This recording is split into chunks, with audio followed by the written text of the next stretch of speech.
tous, me voilà qui débarque vraiment sur YouTube avec la première vraie vidéo. J'espère d'ailleurs que ma vidéo de présentation vous aura plu, j'ai eu pas mal de vues donc je suis contente, merci à tous. Aujourd'hui c'est une vidéo acquisition comme vous avez pu le lire dans le titre. J'ai pas mal de choses à vous montrer, environ une dizaine de livres, plus un gadget lecture. Alors d'ailleurs je vais vous le montrer tout de suite. Pour la petite histoire, je cherchais sur Prime Minister un moyen de pouvoir lire le soir sans gêner mon compagnon, donc sans devoir allumer la grande lumière alors qu'il est en train de regarder la télé. Alors vous allez me dire, ceux qui me connaissent vont me dire oui, tu es une Koboglou, mais non, j'ai pas tous mes lectures en cours, enfin tous mes livres, je ne les ai pas version e-book, donc ça me gênait un petit peu de commencer à chaque fois un livre différent à cause de... à défaut d'un système de lecture, d'éclairage quoi. Et donc j'ai trouvé une espèce de lampe sur Price Minister. J'ai payé ça environ 8 € plus 5 € de frais de port, donc ce qui me revenait à 13 € à peu près. Donc je ne sais pas comment ça s'appelle, je pense que c'est une booklight en fait, une lampe de lecture en fait. C'est arrivé là-dedans, dans un carton tout simple, qui était d'ailleurs un petit peu abîmé sur les bords. C'est arrivé là-dedans. Et donc je vais vous montrer tout de suite à quoi ça ressemble. Donc ça ressemble à ça. C'est une espèce de plexiglas en fait que vous posez sur le livre. Je vais vous montrer. Voilà. Bien sûr il faut que je l'allume avant. Voilà. J'espère que vous verrez un petit peu à la caméra ce que ça rend. Alors, ça remplit sa fonction première, à savoir d'éclairer les livres. Ça marche dans les endroits sombres. Le problème, c'est que je suis très déçue de la qualité du produit. Alors vous allez me dire, oui mais tu l'as pas payé cher, moins 10 €. Oui d'accord, mais je m'attendais quand même à une certaine ergonomie du produit. C'est-à-dire que déjà la qualité, c'est du plastique. Vous le faites tomber une fois, c'est fini, il n'y en a plus. Autre chose, gros point négatif, il n'y a pas de bouton d'allumage ou d'arrêt. Il y a juste une petite molette ici pour régler l'intensité. Mais si je le mets au minimum, je ne sais pas si vous voyez, mais les LED restent allumés. Ce qui veut dire que je suis obligée d'enlever les piles à chaque fois, à chaque utilisation. Autre gros point négatif, les piles restent coincées. Donc là normalement il y a un cache, hein, je l'ai enlevé pour vous montrer. Les piles restent coincées. Donc pour enlever cette pile, je suis obligée de prendre un couteau. Une fois que j'ai réussi à enlever celle-ci, les deux de côté restent coincés. Même avec un couteau, je n'arrive pas à les enlever. Donc je suis très déçue. Bien que ça remplisse sa fonction de lecture, le laisser allumer toute la nuit, remplacer les piles tous les jours, non. Donc je sais pas, ça va finir au fond d'un tiroir, je suppose. Et je suis très déçue d'avoir dépensé mon porte-monnaie Presse Minister là-dedans. Donc tout ça pour vous dire que je vous déconseille ce produit. Surtout ne vous faites pas avoir.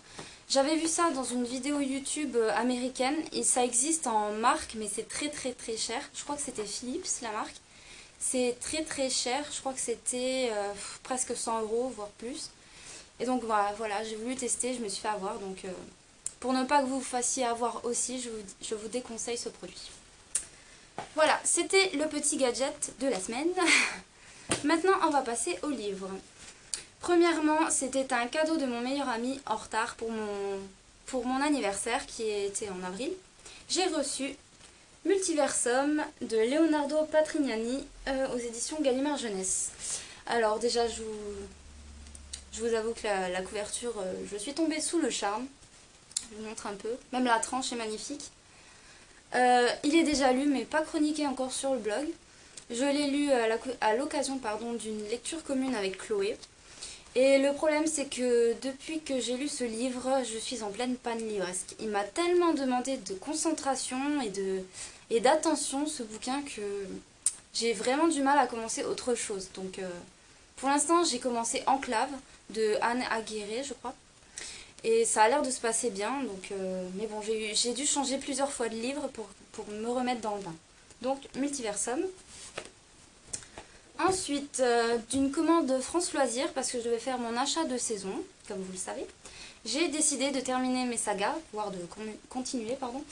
J'ai pris 18 lunes de Camille Garça et Margaret Stoll aux éditions France Loisirs. J'ai déjà les 2 premiers tomes dans ma palle qui sont juste au-dessus de moi. Et donc voilà, j'ai pas commencé à lire cette saga, mais j'ai vu le film et bon, contrairement à beaucoup de blogueurs, j'ai beaucoup aimé, donc on verra bien ce que ça donne version livre. Ensuite, toujours pour continuer mes sagas, je me suis pris Cuchiel, le tome 2, L'élu de Jacqueline Carré aux éditions France Loisirs, toujours. Bon, il est toujours sous blister parce que j'ai peur de l'abîmer. J'adore les couvertures, je ne sais pas du tout de quoi ça parle. Maintenant j'évite de lire les 4e de couverture parce que je trouve que certaines en disent trop. Donc voilà, le tome 2 de Cuchiel que je lirai bientôt je pense. Ensuite, je me suis fait une commande de Gilbert Joseph, pardon, on déforme souvent les noms. Et donc j'ai 1, 2, 3, 4, 5, 6 livres à vous montrer de cette commande. Les sorcières de Northampton de Mélissa Delacruz aux éditions Orbit. Alors je suis un petit peu déçue parce qu'il est abîmé juste ici, je ne sais pas si vous verrez. Donc bon, j'étais un peu déçue, mais comme c'était de l'occasion, je l'ai payé 9 € au lieu de 13 je crois, 13,90. Donc bon, je me suis dit tu vas pas chipoter, tu le couvriras et voilà. Ça fait longtemps que je voulais ce livre et j'attendais qu'il sorte d'occasion, donc maintenant c'est l'occasion de le lire. Surtout que Chloé a beaucoup aimé je crois. Donc voilà, Chloé ou plein d'autres blogueurs d'ailleurs. Voilà. Ensuite, toujours pour terminer mes sagas, je me suis pris Bloody Valentine de Mélissa Delacruz, toujours, aux éditions Albin Michel Louise. En fait, j'ai tous les tomes des Vampires de Manhattan et il me manquait plus que ce hors-série, on va dire. Donc voilà, je me suis le commandé. Si quelqu'un sait entre quel tome il faut lire ou si on peut lire indépendamment de la série, mettez-les moi en commentaire que je sache parce que je l'ai acheté mais sans savoir en fait. Ensuite, je me suis acheté L'Humaine de Robin Wasserman, désolée si je déforme le nom, aux éditions La Martinière Jeunesse. Alors ce livre je l'ai payé presque plus de la moitié moins du prix. Et je suis super contente parce que c'est quand même un pavé. Et il me tente beaucoup depuis longtemps, donc je pense qu'il fera pas long feu dans ma palle. C'est toujours ce que je dis, mais il fera pas long feu dans ma palle. Ensuite, un manga, parce que je me suis dit, Amandine, après Multiversum, t'as une panne livresque, mais t'as aucune BD ou lecture légère à lire, donc je me suis pris un petit manga. Un manga dont j'avais entendu beaucoup de bien, je sais plus où, sur la blogo quelque part ou sur Facebook, je ne sais plus. Donc il s'agit de Défense des villes de Young-in Won. Alors déjà j'adore la couverture. Je crois qu'il y a 5 ou 6 tomes qui sont sortis, je sais pas. Je les ai vus d'occasion sur Gilbert Joseph, mais je voulais tester déjà. Donc voilà, si vous l'avez déjà lu, n'hésitez pas à me donner votre avis, voilà, ça m'intéresse. Ensuite, avant-dernier livre que j'ai à vous montrer, il s'agit de Vampire Academy, le tome 1, la nouvelle édition de Castlemore, pardon. Les anciennes couvertures étaient vraiment hideuses, ça m'avait jamais tenté et dès que j'ai vu ces nouvelles couvertures je me suis dit il faut que tu tentes, il faut que tu les aies dans ta palle et donc voilà, je me le suis acheté neuf et je pense qu'il sera lu aussi vite. Voilà, Vampire Academy. Et pour terminer cette vidéo, je me suis pris, et là j'en suis très fière, le tome 3 d'Harry Potter aux éditions Deluxe.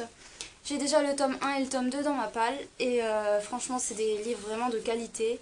Bon, faut dire qu'il faut mettre le prix aussi, celui-ci je l'ai payé 34,9 € mais en tant que fan on compte pas quoi. Il est très beau, je vais vous montrer à quoi ça ressemble pour ceux qui ne connaissent pas. Les livres sont comme ça avec couverture dure, je sais pas si vous voyez.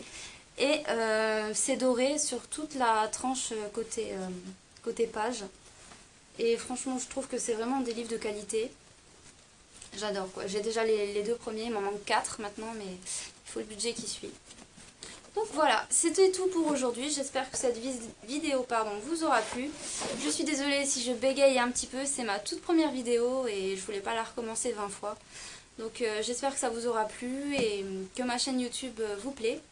Et je vous dis à bientôt pour une toute nouvelle vidéo.